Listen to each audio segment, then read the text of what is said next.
Dragon fruit plants పెంచడం చాలా కష్టం బాబోయ్ అని ఎవరన్నా మీతో అంటే వాళ్ళకి ఈ వీడియో చూపించండి. ఎందుకంటే డ్రాగన్ ఫ్రూట్స్ చాలా ఈజీగా పెంచేయొచ్చు.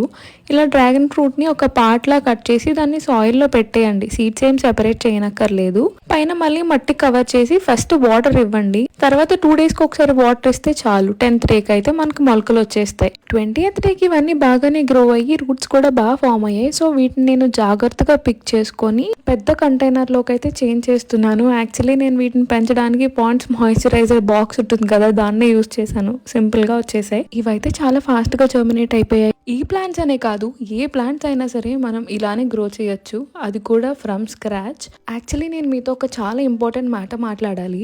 నేను కార్పొరేట్ లైఫ్కి టెంపరీగా బ్రేక్ ఇచ్చాను. ఒకరోజు అనుకోకుండా సడన్గా వచ్చిన ఐడియాయే లోటస్ సీడ్స్ నుంచి ప్లాంట్స్ పెంచడం. ఆ సీడ్స్ నుంచి ప్లాంట్స్ జర్మినేట్ అయినప్పుడు ఎంత పీస్ఫుల్గా అనిపించింది అంటే నేను మీకు చెప్పలేను. మీరు ఖచ్చితంగా అది ఎక్స్పీరియన్స్ చేస్తేనే తెలుస్తుంది. ఆ లోటస్ టబ్లోనే నేను ఫిషెస్ కూడా యాడ్ చేశాను. సో ఇదంతా ఒక ఎన్విరాన్మెంటల్ హబ్లా అయ్యింది.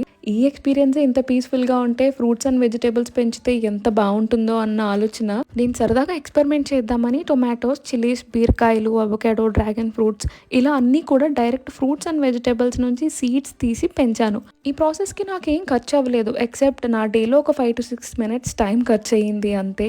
ఈ ప్రాసెస్లో మా ఇంట్లో ఉండే చెత్త అంతటిని నేను కాంపోస్ట్లో కన్వర్ట్ చేసి వీటికి కెమికల్స్ ఏం యాడ్ చేయకుండా చాలా తక్కువ స్పేస్లో ఆర్గానిక్గా పెంచా. నేను నా సింపుల్ అండ్ సస్టైనబుల్ లైఫ్ స్టైల్ని సోషల్ మీడియాలో పెట్టిన తర్వాత చాలా మంది పాజిటివ్గా ఇన్ఫ్లుయెన్స్ అయ్యి ఇంట్లోనే వెజిటేబుల్స్ పెంచడం స్టార్ట్ చేశారు. అవి నాకు పిక్స్ కూడా షేర్ చేసినప్పుడు ఎంత బాగా అనిపిస్తుందో. ఇదే కదా సస్టైనబుల్ లివింగ్ అంటే, సింపుల్గా హెల్తీ లైఫ్ స్టైల్ మెయింటైన్ చేస్తూ హ్యాపీగా ఉండడం. ఇది మన సోషల్ రెస్పాన్సిబిలిటీ కూడా. మీరు కూడా ట్రై చేయండి. Bye bye.